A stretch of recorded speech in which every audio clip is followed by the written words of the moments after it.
Hello viewers, I'm Simon Preston and this is Reggae Boys Commentary.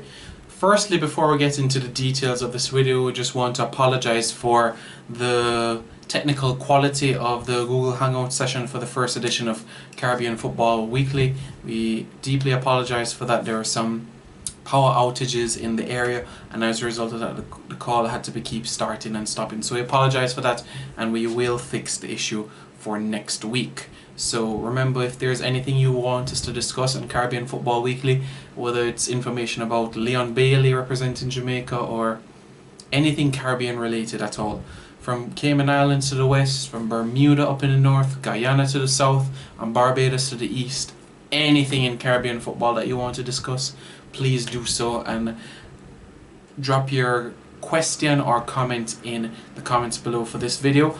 Also on our Facebook page at Reggae Boys Commentary. So there's an interesting discussion about MLS players and especially Jamaicans playing this league. So Reggae Boys Commentary, let me also know your thoughts in the comments below as well.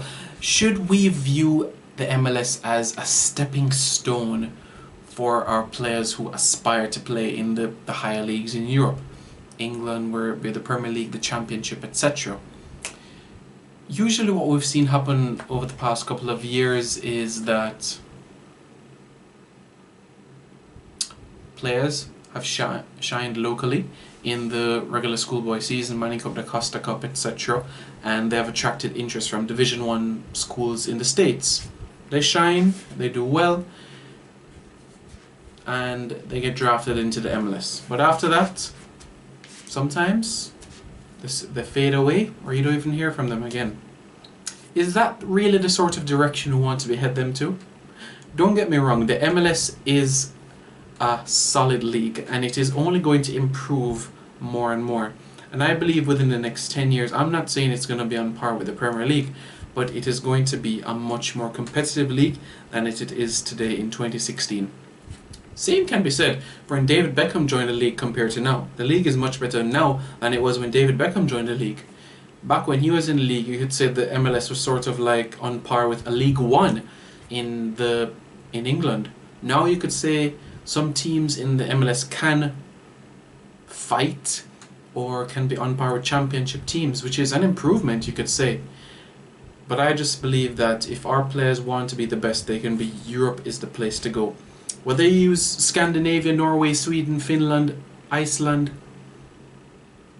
to develop and to be your stepping stone for England, Europe is the place to go.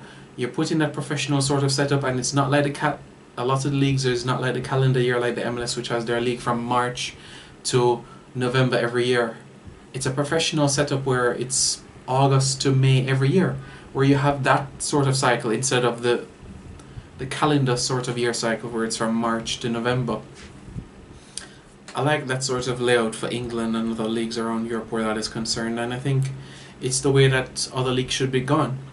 I'm not saying that the MLS should start to be a system where they have relegation and promotion, but there are some bugs that need to be repaired to make it a more competitive league. And for our Jamaican players, Europe is the place where I think our players can develop the most.